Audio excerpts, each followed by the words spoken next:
중앙재난안전대책본부에서 제1총괄 조정관을 맡고 있는 보건복지부 제2차관 강도태입니다. 오늘 중대본 회의에서는 사회적 거리두기 단계 조정 방안과 요양병원 면회 방안에 대해 논의하였습니다. 정부는 오는 5월 24일부터 6월 13일까지 3주간 지금의 거리두기 단계인 수도권 2단계 및 비수도권 1.5단계를 유지합니다. 비수도권 지자체에서는 지역의 유행 상황을 고려하여 2단계 격상 등 방역 강화 조치가 가능합니다.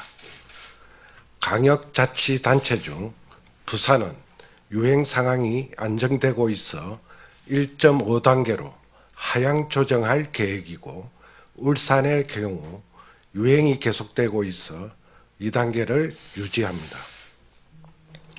전국의 5인 이상 사적 모임 금지 조치는 유지합니다. 수도권의 유흥시설은 집합 금지 조치를 유지하고, 그 외 2단계가 적용되는 지역은 각 지자체가 지역의 유행 상황에 따라 결정합니다.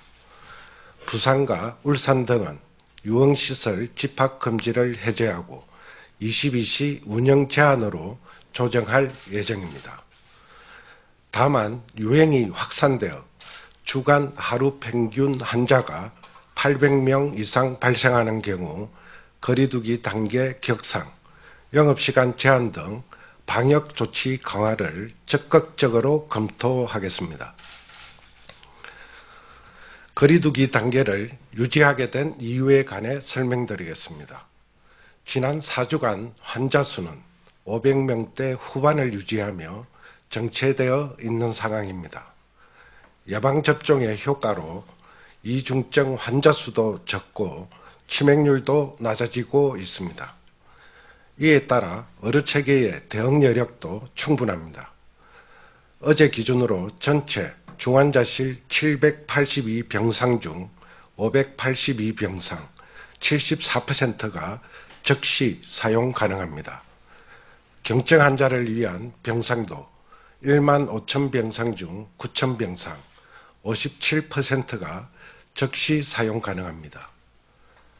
이와 같은 상황에서 서민 경제에 큰 영향을 주는 방역 조치 강화는 신중할 필요가 있다고 판단했습니다. 한편 6월 말까지 어르신 등 1,300만 명 예방접종을 완료할 때까지 안정적인 방역관리가 필요하기 때문에 방역수칙 완화는 어려운 상황입니다. 예방접종이 순조롭게 진행되면 7월부터는 코로나19의 치명률과 위험도가 대폭 낮아질 것으로 지금은 이를 위해 예방접종에 역량을 집중해야 할 시기입니다. 정부는 관련 전문가들이 참여하는 생활방역위원회와 관련 중앙부처, 지자체 회의 등 다양한 의견 수렴 과정을 거쳐 이번 조정을 결정하였습니다. 국민 여러분, 6월 말까지 어르신, 취약계층, 사회필수요원 등 1,300만 명에 대한 예방접종이 진행되고 있습니다. 우리 사회가 코로나19로부터 안전해지기 위해서는 이들의 예방접종이 순조롭게 진행되는 것이 중요합니다. 오늘도 일선에서 최선을 다하고 있는 방역인력이 예방접종에 더욱 집중할 수 있도록 코로나19가 더 확산되지 않도록 일상 속 방역수칙 준수와 거리두기를 부탁드립니다. 코로나19 유행이 현재와 같이 하루 평균 1,000명 이하 수준으로 유지되면 7월 초에는 거리두기 체계의 개편이 가능할 것입니다. 사적 모임 금지와 각종 영업 제한이 완화되고 국민 여러분의 일상 회복도 더욱 빨라질 것입니다. 중앙재난안전대책본부는 다음 주부터 매주 목요일과 토요일은 회의를 개최하는 대신 각 부처와 지자체가 방역 현장을 점검하고 현장의 의견을 수렴하는 시간을 갖도록 할 예정입니다. 또한 이러한 현장의 의견을 중대본 회의를 통해 심도 깊게 논의하고 각 부처와 지자체 간 토의를 통해 현장 중심의 방역 전략을 수립할 수 있도록 하겠습니다. 오늘 코백스를 통한 화이자 백신 29만 7천 회분이 추가로 도입되었습니다. 지난주부터 우리나라에 들어온 백신은 367만 회분이며 현재까지 총 823만 회분이 도입되었습니다. 백신은 계획에 따라 차근차근 들어오고 있습니다. 이제는 백신 접종에 집중할 시간입니다. 이미 많은 어르신이 접종 예약에 참여해주고 계시며 고령층 전체 예약률은 오늘 0시 기준 52.7%입니다. 대상자 911만 명 중 480만 명이 예약하셨습니다. 70대 초반 어르신의 예약률은 64%, 60대 후반 어르신은 57%, 60대 초반 어르신들도 43% 예약이 이루어졌습니다. 접종 예약은 6월 3일까지입니다. 아직 예약하지 못한 어르신들은 서둘러 예약을 해주시길 바랍니다. 지금 접종하지 않으면 10월 이후 접종이 가능하며 상당한 시간 동안 코로나19 위험을 걱정할 수밖에 없습니다. 내일부터 75세 이상 어르신들의 화이자 백신 1차 접종이 본격적으로 재개됩니다. 연락을 받으신 어르신들은 백신 접종에 적극적으로 동참해 주시기 바랍니다. 오늘 회의에서는 요양병원과 요양시설에서의 예방접종 완료자 면회 기준에 대해서도 논의하였습니다. 그동안 코로나19의 감염 우려로 요양병원이나 요양시설에서 지내는 어르신들은 보고 싶은 가족을 만나기 어려웠습니다. 대면 면회 대신 화상으로 면회를 하거나 유리벽을 두고 만나야만 하는 경우가 많았습니다. 정부는 어르신들, 가족의 어려움과 예방접종이 순조롭게 진행되고 있는 점을 고려하여 대면 면회를 확대하도록 지침을 개정하였습니다.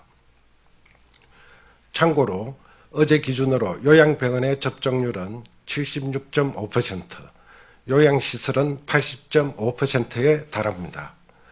이에 따라 오는 6월 1일부터 요양병원이나 요양시설에서는 시설의 어르신들 또는 면회객 중 한쪽이 2차 접종이 완료되면 대면 면회가 가능합니다. 어르신들과 면회객이 마스크를 착용하고 손소독을 하면 손을 잡고 대화를 나누는 면회가 가능합니다. 면회객이 예방접종을 받은 경우 예방접종 증명서를 제출해야 합니다. 만약을 위해 면회 중에는 마스크를 계속 착용하고 있어야 하며 음식을 함께 먹는 것은 어렵습니다. 또한 백신 접종이 충분히 되지 못한 시설에 방문하는 경우 미접종 면회객은 코로나 검사를 추가로 하여야 합니다. 이는 시설의 다른 어르신들의 안전을 보호하기 위해서입니다. 자세한 사항은 사전에 해당 시설을 통해 확인하시어 면회에 불편함이 없으시기 바랍니다. 최근 요양병원과 요양시설에서 접종을 받지 않은 분들을 중심으로 감염이 발생하는 경우가 있습니다. 요양병원과 요양시설에 계시는 어르신들과 종사자, 관계자 및 가족분들께서는 본인과 주변의 안전을 위해 예방접종에 동참해 주시기 바랍니다. 정부는 예방접종을 받으신 분들이 일상회복을 체감하실 수 있도록 다양한 의대 방안을 적극 검토하여 계속 발표하겠습니다. 코로나 바이러스의 위협으로부터 자유로워지고 우리의 일상을 되찾기 위해서는 접종이 꼭 필요합니다. 코로나19 바이러스로부터 우리 모두를 지키고 어르신들의 목숨과 가족의 안전을 지키기 위해서는 마스크뿐만 아니라 백신이 반드시 필요합니다. 예방접종을 하면 가족이나 지인에게 바이러스를 전파할 확률도 크게 낮아집니다. 신지 지인과 식사를 하거나 여행을 다녀오시는 것도 법당이나 교회, 성당 등에서 종교 활동을 하는 것도 훨씬 안심하고 하실 수 있습니다. 명절이나 휴일에 자녀, 손주들을 만나는 것도 이제 걱정 없이 하셔도 될 것입니다. 국민 여러분께서는 과학의 힘을 믿고 백신 접종에 참여해 주시기를 바랍니다. 정부는 국민 여러분의 일상이 한시라도 빨리 회복될 수 있도록 최선을 다하겠습니다. 감사합니다.